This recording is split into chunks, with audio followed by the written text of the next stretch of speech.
예전에 예수 믿는 사람들 예수쟁이라고 이렇게 부르는 사람들이 있었습니다. 지금도 그렇게 부르는 사람들이 있을 것 같아요. 어떻게 보면 별로 좋은 표현이 아닌 것처럼 들리기는 합니다.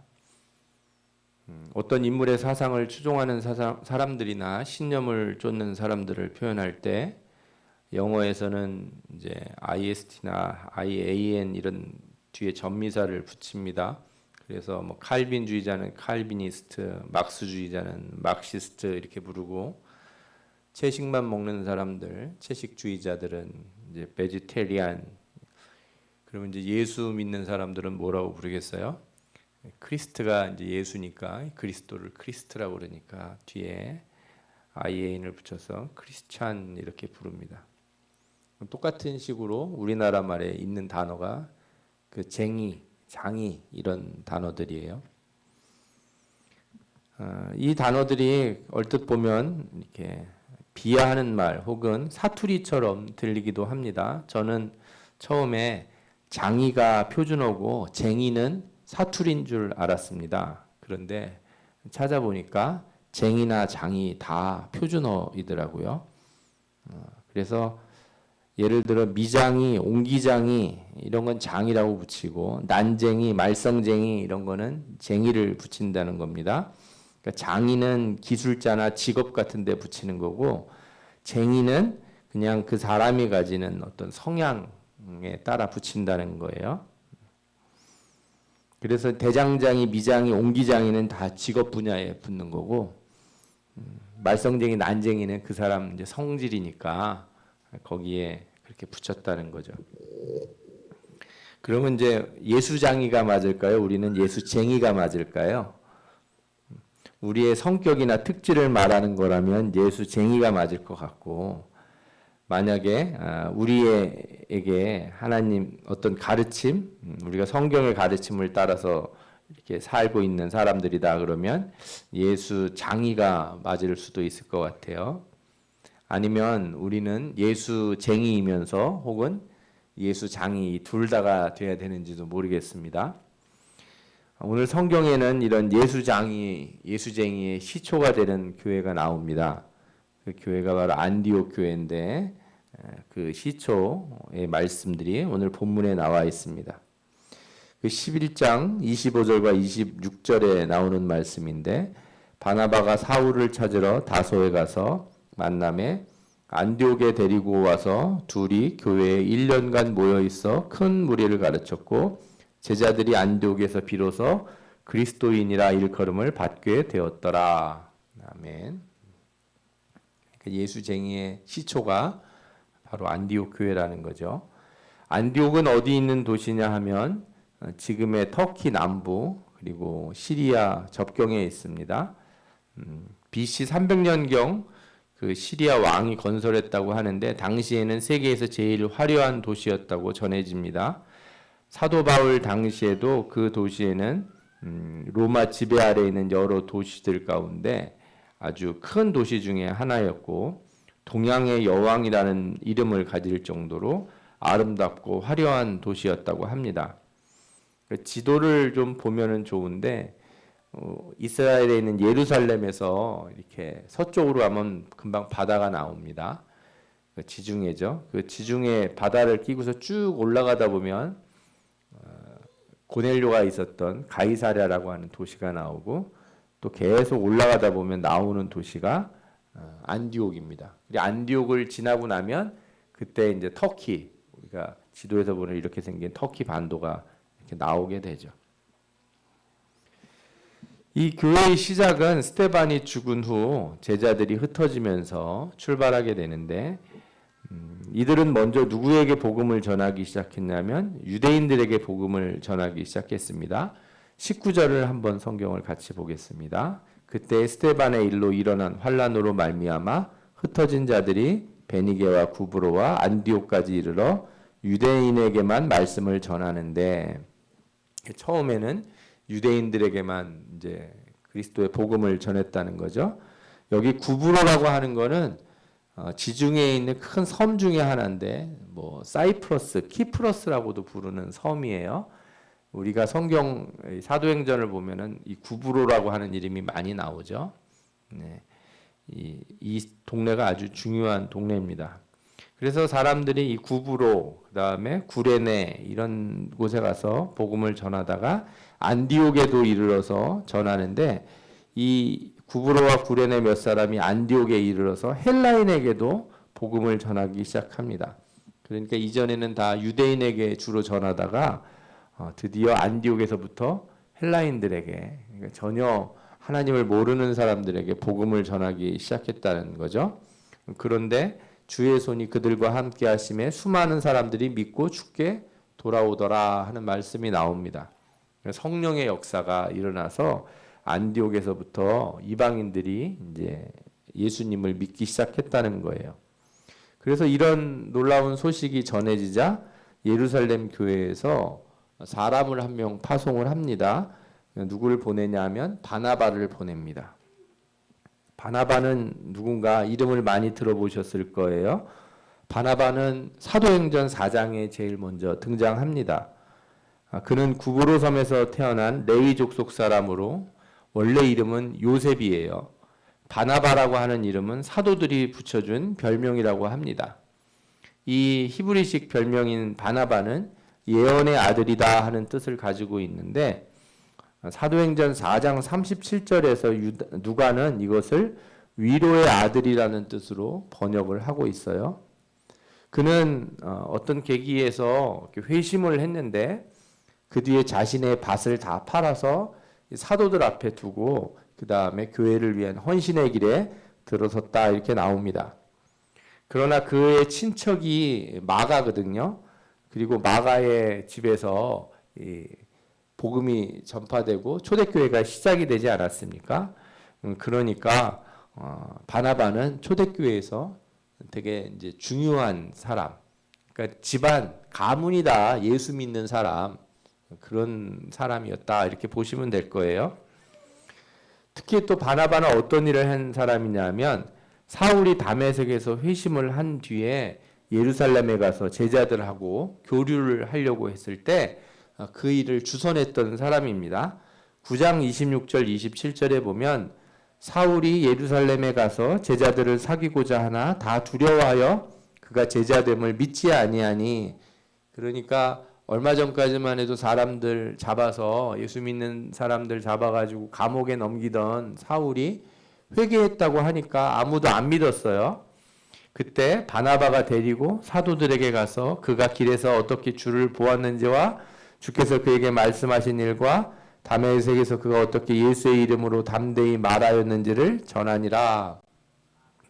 그러니까 바나바가 사울의 보증인이 되준 거예요. 보증을 서준 거죠. 이 사람 믿을 수 있는 사람이다.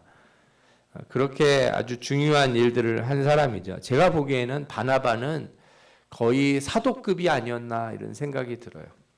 예수님의 12제자나 바울과 같은 정도의 수준의 영향력과 또 능력을 가진 사람이었다 이런 생각이 듭니다. 그래서 예루살렘 교회가 바나바를 안디옥에 보냈어요. 그는 신앙의 성실함도 가졌고 또 그가 헬라파 유대인, 그러니까 구브로에서 태어난 사람이지 않습니까? 아까 말씀드렸던 섬에서, 그러니까 가나안에서 태어난 사람이 아닌 유대인이니까 헬라 문명도 잘 알고 헬라 말도 잘 아니까 헬라인들과 접촉점을 잘 형성해서 교회를 이룰 수 있도록 일을 잘할 것 같아서 그를 보낸 겁니다. 그런데 성경을 보다 보면 바나바보다 더 적합한 사람이 한 명 눈에 띄긴 합니다. 그 사람이 누구냐 하면 니골라라고 하는 사람이에요. 사도행전 6장에 보면 예루살렘 교회가 7명의 일꾼을 뽑는데 그때 안디옥 사람 니골라라고 하는 이름이 들어있어요.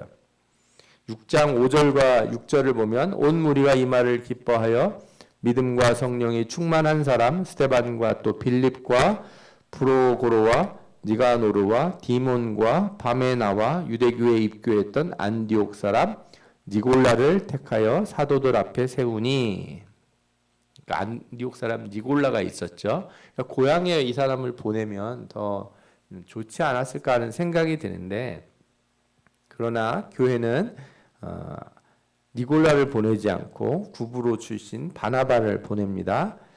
그것은 아마도 이 니골라라고 하는 사람이 문제가 좀 있지 않았나 하는 생각이 듭니다. 그것은 니골라가 이후에 니골라당이라고 부르는 이단적인 사상을 만들어서 교회를 혼란스럽게 했기 때문입니다. 계시록에 보면 이런 말씀이 나오는데 2장 14절과 15절에 나옵니다. 그러나 내게 두어 가지 책망할 것이 있나니 거기 내게 발람의 교훈을 지키는 자들이 있도다. 발람이 발락을 가르쳐 이스라엘 자손 앞에 걸림돌을 놓아 우상의 제물을 먹게 하였고 또 행음하게 하였느니라. 이와 같이 내게도 니골라 당의 교훈을 지키는 자들이 있도다. 그러니까 교회가 당시에 약간 문제가 있어 보이는, 아마도 낌새가 있어 보였을 것 같아요. 그 낌새가 있어 보이는 니골라를 보내지 않고 바나바를 적임자로 택해서 보냈던 겁니다.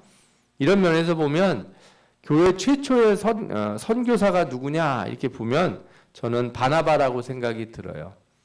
우리가 빌립이라든지 뭐 이런 사람들이 에디오피아나 사마리아에서 복음을 전한 걸 알고 있어요. 그러나 이런 사람들은 모두 자신이 성령의 인도하심을 따라간 거예요. 그러니까 교회가 보낸 최초의 선교사, 교회가 파송한 선교사가 누구냐? 그러면 제가 봤을 때는 바나바가 최초의 사람이지 않았나 이런 생각이 듭니다. 이 바나바에 대해서 오늘 본문에 그의 특징을 이야기하고 있는데 24절에 나옵니다. 24절을 볼까요? 바나바는 착한 사람이요 성령과 믿음이 충만한 사람이라. 이에 큰 무리가 주께 더하여지더라. 제가 만약에 성경을 쓰는 사람이었다면 바나바를 설명하려고 할 때 바나바는 성령과 믿음이 충만한 사람이고 그리고 착한 사람이다 이렇게 순서를 쓰고 싶었을 거예요. 그런데 성경은 그를 가장 먼저 설명할 때 뭐부터 썼냐면 착한 사람이란 말로 먼저 썼어요. 그러니까 선교를 위해서 그리고 비유대 지역에서 일어난 성령의 역사가 제대로 자리 잡게 하기 위해서 보낸 사람의 가장 중요한 자질로 성경은 그가 착한 사람이라는 것을 들었다는 겁니다. 저는 이것이 어떤 표현인가 생각해 보니 신앙과 삶의 모습이 일치하는 사람이다 이렇게 말할 수 있을 것 같아요. 그러니까 신앙에만 열정이 있어서 막 기도 막 열심히 하고 봉사 열심히 하고 그런데 사람들하고 자꾸 들이받고 분란 일으키고 그죠? 그런 사람이 아니고 신앙도 좋은데 사람이 너무 착해요. 참 아이러니하죠. 우리는 신앙이 좋으면 사람이 착해야 된다고 생각하는데 실제 경험은 어떻게 느껴지냐 하면 신앙이 좋은데 안 착한 사람도 있다는 경험이 있어요. 아유, 이럴 일이 있을까? 혹시 보셨어요? 예수는 잘 믿는 것 같은데 싸나운 사람. 우리가 누구를 보내서 그 지역에 교회를 세우고자 할 때 신앙이 좋은 사람만 보내는 게 아니고 어떤 사람을 보내야 교회가 세워지겠는가 생각해 보면 착한 사람을 보내야 돼요.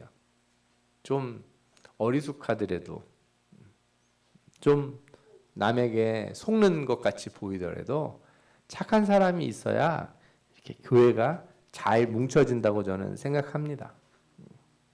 저는 이런 착한 사람이 교회의 접착제 같은 사람이라고 봐요. 우리가 건물을 지을 때 시멘트를 이렇게 사용하는데 시멘트 하나만 가지고는 건물이 안 지어집니다. 여기에 이제 시멘트에 모래도 좀 섞고 그 다음에 철근 같은 거 쇠를 넣잖아요. 이렇게 다른 것들을 잘 이렇게 조합하게 붙게 만드는 거예요. 벽돌을 붙게 만들려고 시멘트를 쓰지 않습니까? 착한 사람이 바로 이런 사람이에요. 성격이 좀 싸나운 사람들을 이렇게 같이 있게 붙어 있게 만들어주는 사람. 우리 교회도 바나바와 같이 착한 마음으로 많은 사람들을 하나로 묶어주는 신자들이 많기를 바랍니다. 네. 예수 믿는 사람들은 자기 성격 드러내고 그러면 안 돼요. 내 성격 드러내면 안 되고 성격 있는 사람들을 어떻게 해줘야 돼요? 이렇게 묶어줄 수 있는 사람들이 돼야 됩니다. 그런 면에서 착한 사람이 선교사로 파송됐다는 것, 첫 선교사가 되었다는 것은 우리에게 의미하는 바가 아주 큰 것 같습니다. 또 바나바는 어떤 일을 했냐면 안디옥에서 일이 많아지자 혼자서 다 못한다고 생각을 했어요. 그리고 다른 동역자가 필요하다고 생각했는데 이때 예루살렘 교회에서 사람을 요청하지 않고 자신이 이전에 예루살렘 교회에 소개해 주었던 사울을 찾아서 그의 고향 다소로 갑니다. 다소는 안디옥에서 더 북쪽으로 올라가서 이렇게 터키 남부에 있는 도시인데 거기에 가가지고 사울을 만나서 사울을 초청을 해서 안디옥에서 함께 사역을 합니다. 사울과 바나바의 사역은 아주 성공적이었어요. 11장 25절과 26절에 나오죠. 바나바가 사울을 찾으러 다소에 가서 만남에 안디옥에 데리고 와서 둘이 교회에 1년간 모여 있어 큰 무리를 가르쳤고 제자들이 안디옥에서 비로소 그리스도인이라 일컬음을 받게 되었더라. 아멘.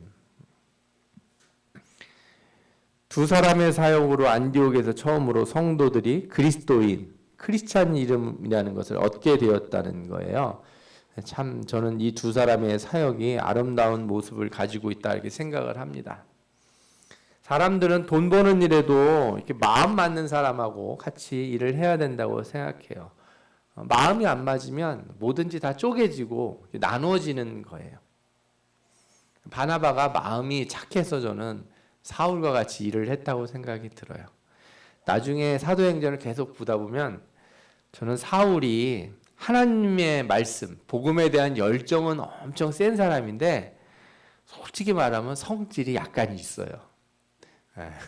이분이 성질이 좀 있어서 아닌 건 아니고 이렇게 긴 건 기고 나는 하나님 말씀을 위해서 목숨을 내놨기 때문에 나처럼 똑바로 하지 않을 것 같으면 아예 따라오지 마라. 이런 사람 그런 성격이에요. 그러니까 이제 어떤 조직을 이끌 때도 보면 군대에서도 그러거든요. 행군 같은 거 하면 이렇게 장교가 앞에서 다 이끌고 가는데 저 낙오가 생기면 쟤네들은 버려. 우리는 앞으로 가는 사람만 데리고 간다. 이러는 장교가 있을 수 있잖아요. 이런 리더가. 어떤 사람들은 뒤에서 이렇게 낙오자를 다 챙겨가는 이런 장교가 있어요. 그런 리더들이 있어요. 그러니까 바나바가 바로 그런 사람이에요. 성질이 막 까다로운 사람이라도 자 품어주고 같이 가고 같이 할 수 있도록. 그러니까 바나바나 되니까 사울과 같이 일을 한 건 아닌가 하는 생각도 들고 또 바나바와 함께 일했기 때문에 사울도 성장하고 하나님의 복음을 더 잘 전했던 것 같습니다. 이 세상에 어떤 한 사람도 본인의 능력으로 다 할 수 없어요. 그래서 일을 하다 보면 마음에 안 들더라도 내가 못하는 부분을 할 수 있는 사람들과 같이 일을 해야 돼요. 내 마음에 안 든다고 다 잘라내면 아무것도 안 남아요. 내 마음에 드는 사람이 왜 아무도 안 남냐면 나도 내 마음에 안 들거든요.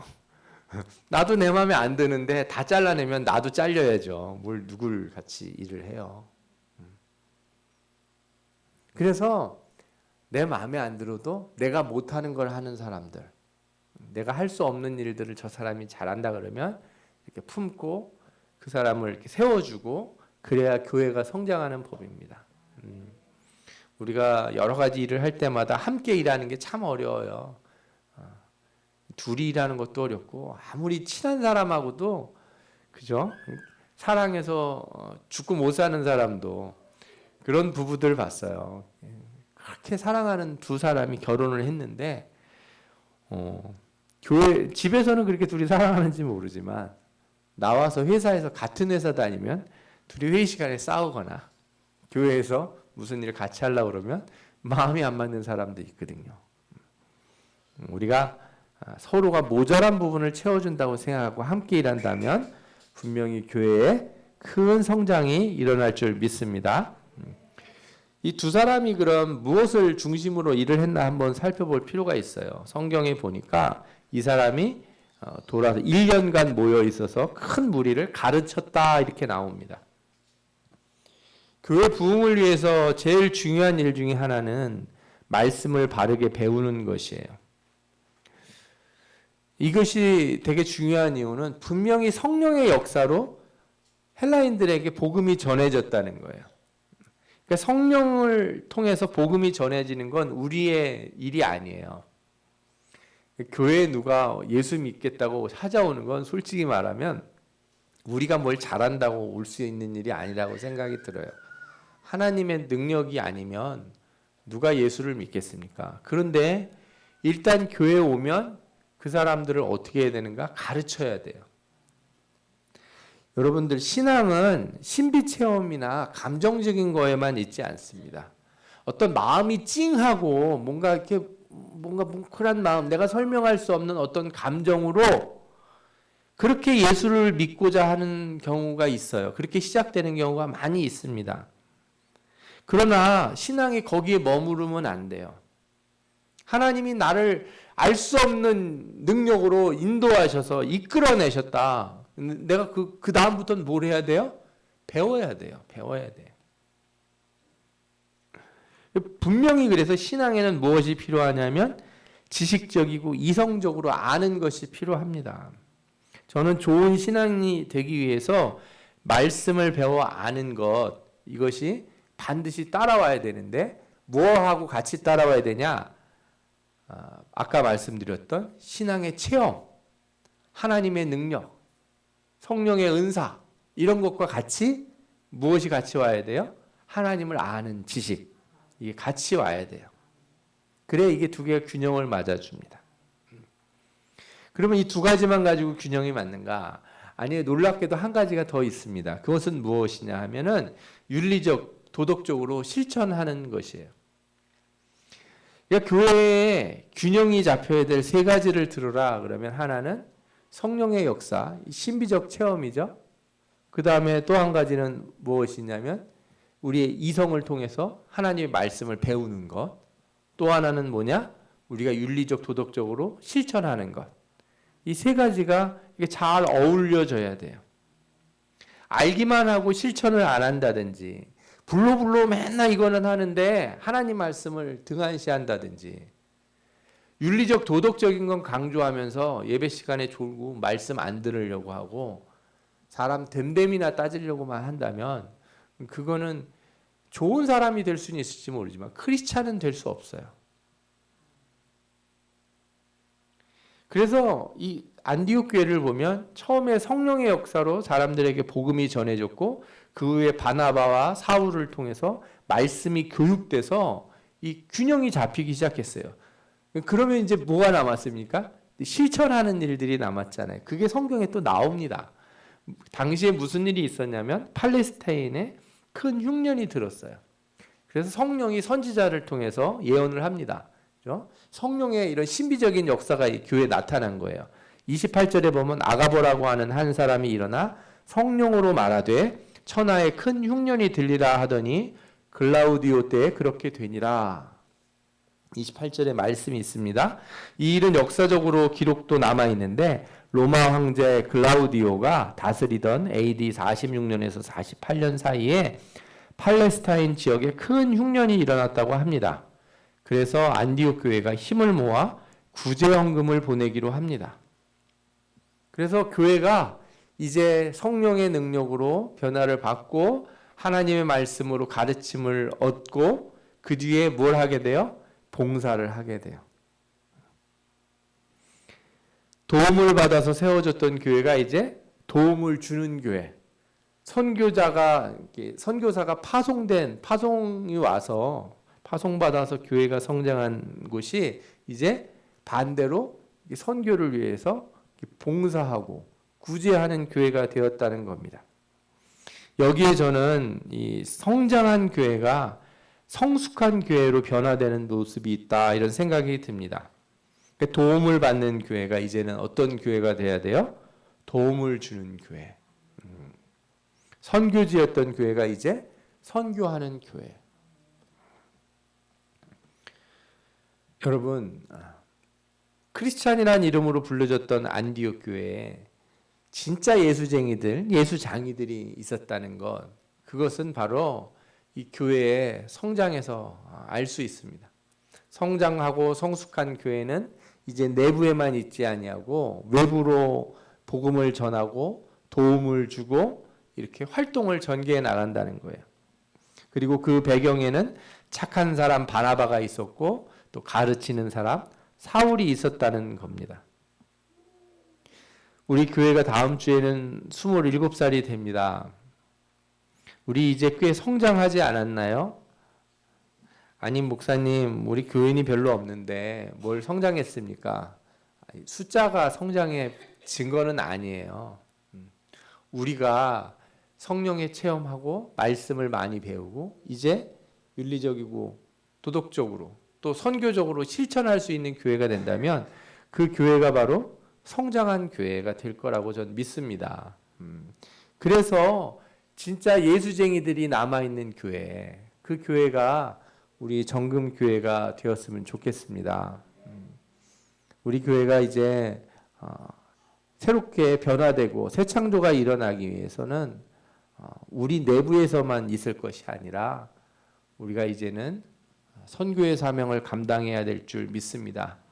아주 작지만 적은 힘이지만 그러나 그치지 않고 멈추지 말고 우리가 해야 될 일을 찾아가야 될 줄 믿습니다. 이렇게 안으로 말리는 신앙이 아니라 이제는 바깥으로 펼쳐나가는 신앙, 그렇죠? 나만을 생각하는 신앙이 아니라 이 세상을 생각하는 신앙, 우리 주변을 돌아보는 그런 교회로 성장하기를 바랍니다. 우리 함께 도우며 하나된 마음으로 그래서 주님의 몸된 교회를 이루고 복음을 전하는 일에 우리가 큰 열매를 맺을 수 있는 그런 정금교회로 나아가기를 주님의 이름으로 축원합니다. 아멘. 우리 같이 기도하겠습니다.